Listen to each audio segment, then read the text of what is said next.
Chapter 17 Unwelcome Committee. The humbug whistled gaily at his work, for he was never as happy as when he had a job which required no thinking at all. After what seemed like days, he had dug a hole scarcely large enough for his thumb. Talk shuffled steadily back and forth with the dropper in his teeth, but the full well was still almost as full as when he began, and Milo's new pile of sand was hardly a pile at all. "How very strange," said Milo, without stopping for a moment. "I've been working steadily all this time, and I don't feel the slightest bit tired or hungry. I could go right on in the same way forever." "Perhaps you will," the man agreed with a yawn. At least it sounded like a yawn. "Well, I wish I knew how long it was going to take," Milo whispered as the dog went by again.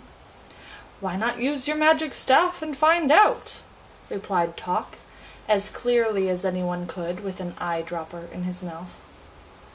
Milo took the shiny pencil from his pocket and quickly calculated that, at the rate they were working, it would take each of them 837 years to finish. "Pardon me," he said, tugging at the man's sleeve and holding the sheet of figures up for him to see, "but it's going to take 837 years to do these jobs." "Is that so?" replied the man, without even turning around. "Well, you'd better get on with it, then." "But it hardly seems worthwhile," said Milo softly. "Worthwhile!" the man roared indignantly. "All I meant was that perhaps it isn't too important," Milo repeated, trying not to be impolite. "Of course it's not important," he snarled angrily. "I wouldn't have asked you to do it if I thought it was important." And now, as he turned to face them, he didn't seem quite so pleasant. "Then why bother?" asked Talk, whose alarm suddenly began to ring.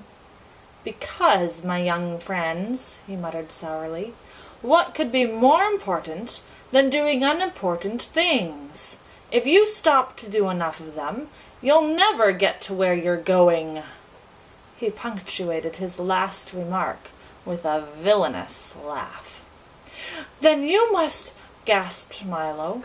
"Quite correct," he shrieked triumphantly. "I am the terrible Trivium, demon of petty tasks and worthless jobs, ogre of wasted effort, and monster of habit." The humbug dropped his needle and stared in disbelief, while Milo and Talk began to back away slowly. "Don't try to leave," he ordered, with a menacing sweep of his arm, "for there's so very much to do, and you still have over 800 years to go on the first job." "But why do only unimportant things?" asked Milo, who suddenly remembered how much time he spent each day doing them. "Think of all the trouble it saves," the man explained, and his face looked as if he'd be grinning an evil grin, if he could grin at all. "If you only do the easy and useless jobs, you'll never have to worry about the important ones which are so difficult. You just won't have the time, for there's always something to do to keep you from what you really should be doing, and if it weren't for that dreadful magic staff, you'd never know how much time you were wasting." As he spoke, he tiptoed slowly toward them, with his arms outstretched, and continued to whisper in a soft, deceitful voice, "Now do come and stay with me. We'll have so much fun together. There are things to fill and things to empty, things to take away and things to bring back, things to pick up and things to put down, and besides all that, we have pencils to sharpen, holes to dig, nails to straighten, stamps to lick, and ever so much more. Why, if you stay here, you'll never have to think again. And with a little practice, you can become a monster of habit, too."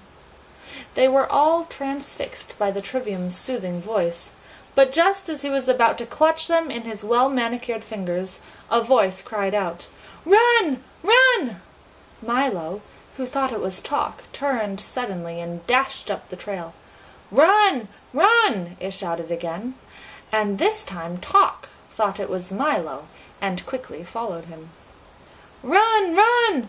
it urged once more, and now the humbug, not caring who said it, ran desperately after his two friends, with the terrible Trivium close behind. "This way! This way!" the voice called again. They turned in its direction and scrambled up the difficult, slippery rocks, sliding back at each step, almost as far as they'd gone forward. With a great effort and many helping paws from Talk, they reached the top of the ridge at last, but only 2 steps ahead of the furious Trivium. "Over here! Over here!" advised the voice, and without a moment's hesitation they started through a puddle of sticky ooze, which quickly became ankle-deep, then knee-deep, then hip-deep, until finally they were struggling along through what felt very much like a waist-deep pool of peanut butter. The Trivium, who had discovered a mound of pebbles which needed counting, followed no more, but stood at the edge, shaking his fist, shouting horrible threats, and promising to rouse every demon in the mountains. "What a nasty fellow!" gasped Milo, who was having great difficulty just getting his legs to move. "I hope I never meet him again." "I believe he stopped chasing us," said the bug, looking back over his shoulder. "It's not what's behind that worries me," remarked Talk, as they stepped from the sticky mess, "but what's ahead." "Keep going straight! Keep going straight!" counseled the voice, as they continued to pick their way carefully along the new path. "Now step up! Now step up!" it recommended. And almost before they knew what had happened, they had all taken a step up, and then plunged to the bottom of a deep, murky pit. "But he said up!" Milo complained bitterly, from where he lay sprawling. "Well, I hope you didn't expect to get anywhere by listening to me," said the voice gleefully. "We'll never get out of here," the humbug moaned, looking at the steep, smooth sides of the pit. "That is quite an accurate evaluation of the situation," said the voice coldly. "Then why did you help us at all?" shouted Milo angrily. "Oh, I'd do as much for anybody," he replied. "Bad advice is my specialty. For, as you can plainly see, I'm the long-nosed, green-eyed, curly-haired, wide-mouthed, thick-necked, broad-shouldered, round-bodied, short-armed, bow-legged, big-footed monster. And, if I do say so myself, one of the most frightening fiends in this whole wild wilderness. With me here, you wouldn't dare try to escape." And with that, he shuffled to the edge of the pit and leered down at his helpless prisoners. Talk and the humbug turned away in fright, but Milo, who had learned by now that people are not always what they say they are, reached for his telescope and took a long look for himself. And there at the rim of the hole, instead of what he'd expected, stood a small, furry creature with very worried eyes and a rather sheepish grin. "Why, you're not long-nosed, green-eyed, curly-haired, wide-mouthed, thick-necked, broad-shouldered, round-bodied, short-armed, bow-legged, or big-footed. And you're not at all frightening," said Milo indignantly. "What kind of a demon are you?" The little creature, who seemed stunned at being found out, leapt back out of sight and began to whimper softly. "I'm the demon of insincerity," he sobbed. "I don't mean what I say, I don't mean what I do, and I don't mean what I am. Most people who believe what I tell them go the wrong way, and stay there. But you and your awful telescope have spoiled everything. I'm going home." And, crying hysterically, he stamped off in a huff. "It certainly pays to have a good look at things," observed Milo, as he wrapped up the telescope with great care. Now all we have to do is climb out, said Tock, placing his front paws as high on the wall as he could. Here, hop up on my back. Milo climbed onto the dog's shoulders. Then the bug crawled up both of them and, by standing on Milo's head, just managed to hook his cane on the root of an old gnarled tree. With loud complaints he hung on doggedly until the other two had climbed out over him and pulled him up, somewhat dazed and discouraged. "I'll lead the way for a while," he said, brushing himself off. "Follow me and we'll stay out of trouble." He guided them along one of 5 narrow ledges, all of which led to a grooved and rutted plateau. They stopped for a moment to rest and make plans. But before they had done either, the whole mountain trembled violently and, with a sudden lurch, rose high into the air, carrying them along with it, for, quite accidentally, they had stepped into the calloused hand of the gelatinous giant. "And what have we here?" he roared, looking curiously at the tiny figures huddled in his palm, and licking his lips. He was an incredible size, even sitting down, with long unkempt hair, bulging eyes, and a shape hardly worth speaking of. He looked, in fact, very much like a colossal bowl of jelly, without the bowl. "How dare you disturb my nap?" he bellowed furiously, and the force of his hot breath tumbled them over in his hand. "We're terribly sorry," said Milo meekly, when they'd untangled himself. "But you looked just like part of the mountain." "Naturally," the giant replied in a more normal voice, but even this was like an explosion. "I have no shape of my own, so I try to be just like whatever I'm near. In the mountains I'm a lofty peak, on the beach a broad sandbar, in the forest a towering oak, and sometimes in the city I'm a very handsome 12-story apartment house. I just hate to be conspicuous. It's really not safe, you know." Then he looked at them again with hungry eyes, and wondered how well they'd taste. "You look much too big to be afraid of anything," said Milo quickly, for the giant had already begun to open his mouth wide. "I'm not," he said with a slight shiver that ran all over his gelatinous body. "I'm afraid of everything. That's why I'm so ferocious.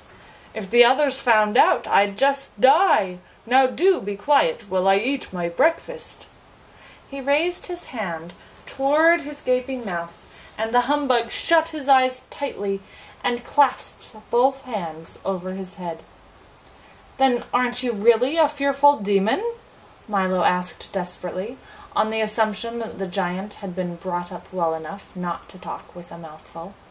"Well, approximately, yes," he replied, lowering his arm to the vast relief of the bug. "That is, comparatively, no.